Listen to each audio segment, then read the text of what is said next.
Are you a good guy trying to be bad? Or are you a bad guy trying to be good?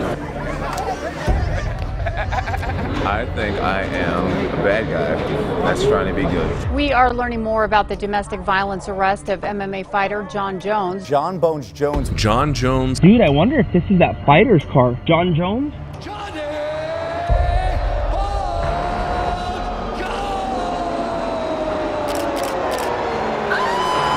Jon Jones is a man caught between two worlds. You know, I would absolutely kill you if you ever did something like that. You right? could never kill me. Oh, I bet you I could. That crumbling facade of positivity, hiding a man wrought by his darkest demons. A chameleon of the cage, just as Jones adapts to his environment in battle, so too he does out of it.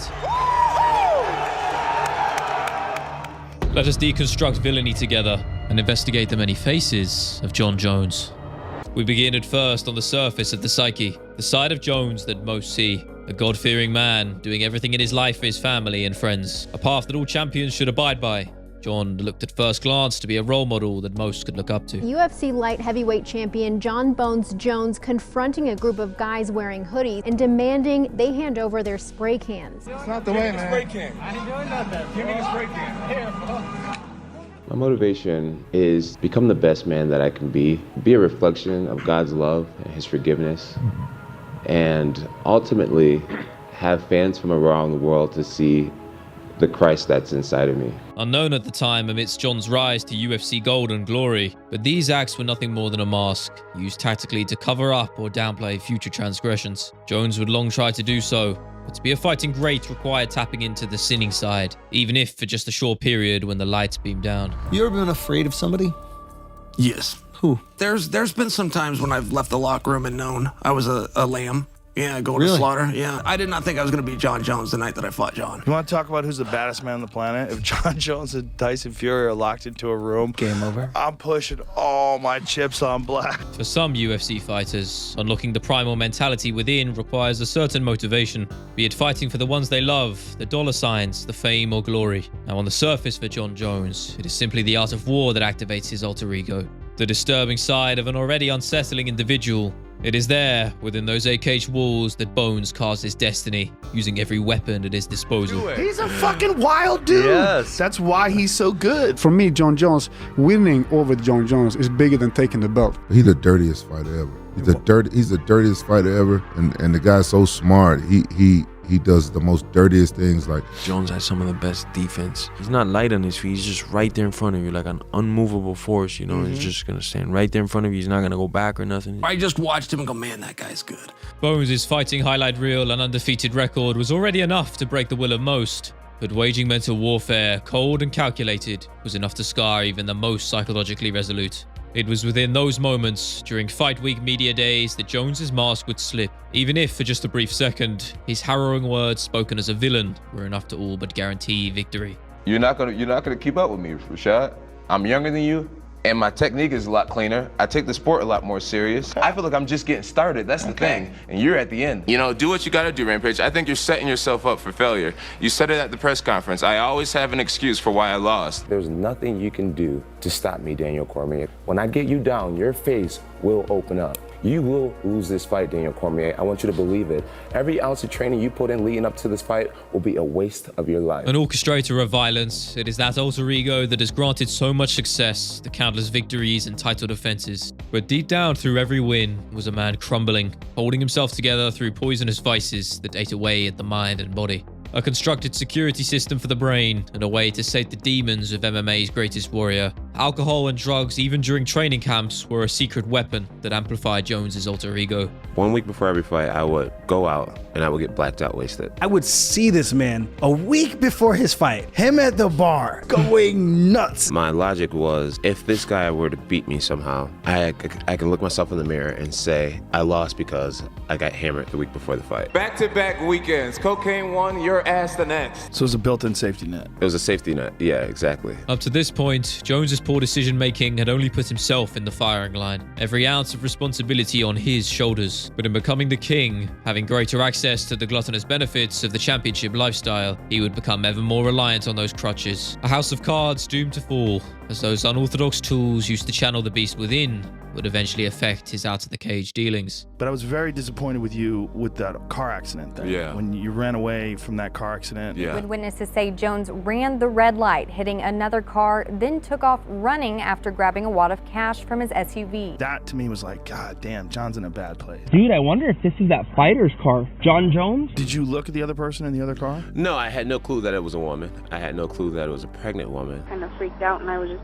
more upset, you know, that he couldn't at least stayed and at least said, I'm sorry or something. The whole situation was just a shitty situation. I was in a really bad point in my life. Probation for 18 months. His reign as a king unceremoniously ended by the UFC top brass through a stripping and subsequent suspension. Jones had met the consequences of his actions, and in any normal circumstances, they were transgressions that would end the career of most. But Jon thrived off this controversy. For all the talk of Jones's alter ego, Bones, a man unleashed solely inside of those eight-cage walls, it was apparent that the many faces of the American were now merging into one. The lines of morality within had long blurred, the God-fearing mask cracked and crumbled. And when those temporary highs are no longer available, the safety nets removed come a trial by combat, the insecure face of Jones presents itself. Suffering the same mortal fear as any other, the idea of losing was a reality he simply couldn't face, and Jones would do anything to prevent it.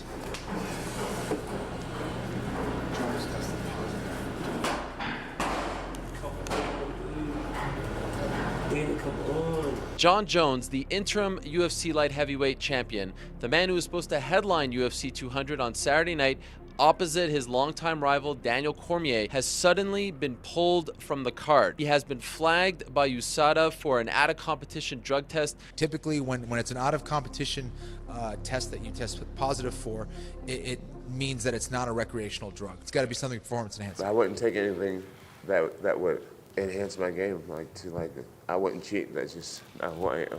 Those insecurities had manifested in a nefarious plan, using drugs to once again temper those feelings. Only now they weren't for a temporary high, instead to give him a physical advantage inside of the cage. To do so just once would perhaps leave some dignity left, but the man who had always been there, the unadulterated visceral side, saw no other option but to cheat once more. Jones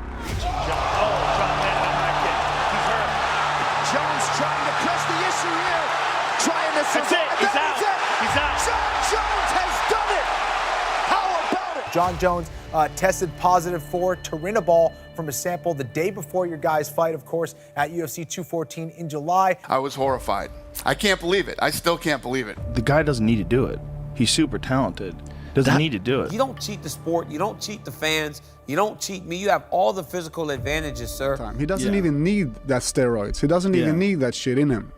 He's still the best guy out there. You're 30 years old. You're 6'4". You've got 85-inch reach. Think he was clean against you?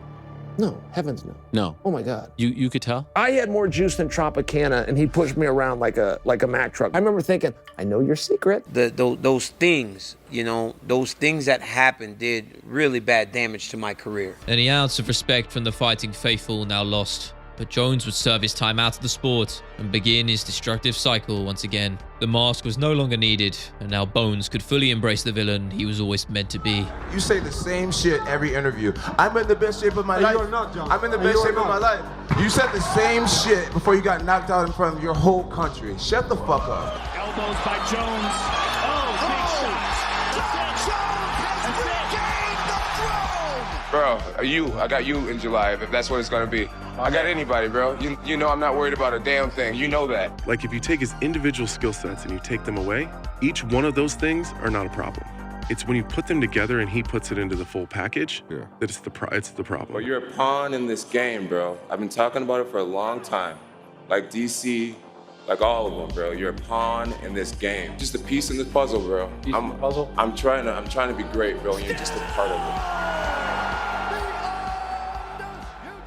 If there ever was one constant in a career as turbulent as his, it's that the fighting ability had never decayed, never wavered. Jones had continued charting his course, irrespective of fan perception, looking greater than ever before. But as a man that craved constant stimulation, be it cheap thrills or insurmountable challenges. The never-ending list of meager light heavyweight contenders would eventually not be enough for Bones. Series news yesterday, Jon Jones announced he was vacating the light heavyweight title. Is that official? It's official, yeah. I know that Jon right now wants to take time and do things that he wants to do. And I think he's having fun, living his life a little bit. And I think when this whole heavyweight thing plays out, we'll see what works for him. Vacation of the throne whilst on top was characteristically fitting. He craved new challenges upper weight class, a decision long touted but never acted upon. But to do so would require time and effort filling out his frame, and an extensive period out of the limelight to achieve it. And it was there within that fighting limbo that Jones would revert to old habits, and far, far worse. We've got a possible DV call, domestic violence call. Female is bleeding from the nose and mouth. Star fighter Jon Bones Jones was arrested early this morning in Las Vegas. I hate you. This guy's got a lot of demons, man. A lot of demons. What did I do? What did I do? Here we are, all over again. I would say that the idea that Jon has left that part of his life behind him, I think was very foolish. I don't think it's left him at all. Those previous acts years ago, the hit and run, drug use and steroid scandals were all one thing, but such a despicable act was simply irredeemable. Jones had fallen long off the deep end, only reinforcing the idea that Bones was not just an alter ego, but the real individual hiding all along. An act that in another sport would mean total exile. But mixed martial arts has always been a game of second, third, and even fourth chances. And Jones's reputation, combined with the decision to tactically put the God-abiding mask back on, would work in swaying the opinions of some, but not all. For all of Jones's fighting greatness, in never truly facing loss, he had forgotten the feeling of fear. Years at the top had those once sprouting roots of motivation now wilting. Victory was nothing more than a formality, even upon his move to heavyweight to chase greener pastures. UFC title fight time! I got goosebumps. Every time. Never changes. Cityl gone stoic as usual as he tries to be the first man to beat Jon Jones in a mixed martial arts setting. Left hand over the top for Jones. John's got the clinch, and he's got him down immediately. That is absolutely huge. And he's putting pressure. Jon Jones, the greatest of all time, the undisputed heavyweight champion of the world. A two-weight king, the detractors could say little else. The bad guy had prevailed when it truly mattered. But in the wake of that victory and subsequent injury, another challenger would find himself an interim king, holding the throne in Jones's absence. The hungry up-and-coming Tom Aspinall was the man spearheading a new fighting generation in bloodthirsty fashion. UFC interim heavyweight championship on the line. Those leg kicks will pay dividends.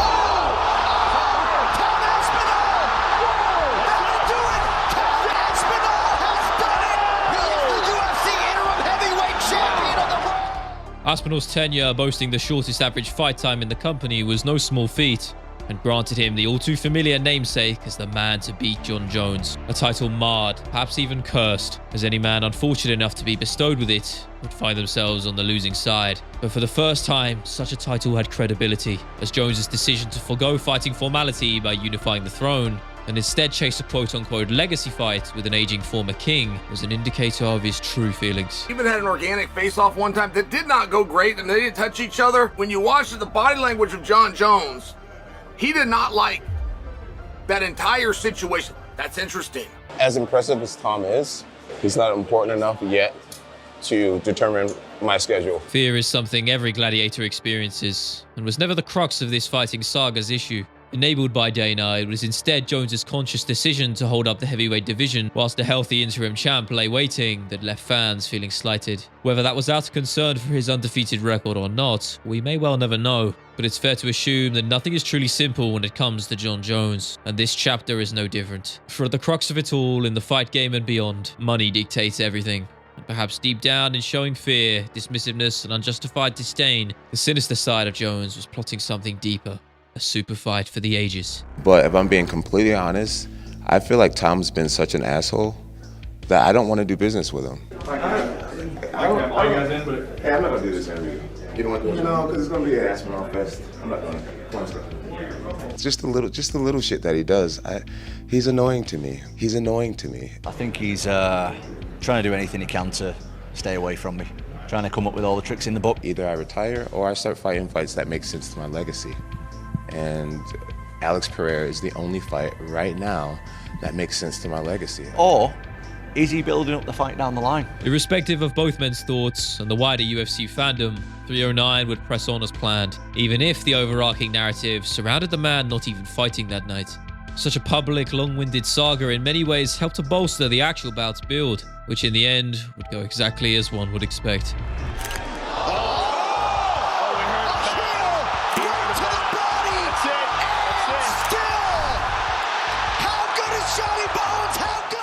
You cannot get this far without a modicum of intelligence, and Jones's hardball mentality after his destruction of an aging Stipe was an indication of his savvy side coming to the fore. The UFC know exactly what they want. It's going to be the biggest heavyweight fight ever, and it'll probably be the biggest fight we've ever done. And in a game where the house always wins, Jones now holds all the cards. I think one of the really good things about negotiating is being willing to walk away from a deal. If I give him the opportunity to fight me, I want to be so compensated. I want to say it, I want that fuck you money, honestly. But regardless of the check paid, the competitive face of Jones may rear its head again. The side of him that achieved everything and more, brought out once more to settle any qualms from the doubters, and once again achieve the unachievable. A doomed cycle of those thriving insecurities biting upon every criticizing word, and the fighting side of Jon determined to prove them wrong. His path is one self-destructive, unsustainable. In its wake, a man whose many faces have long merged into one. And though the career accolades prove he is cut from a different cloth, eventually time may catch up to a man physically fractured, mentally conflicted, with Tom Aspinall the deliverer of that final blow.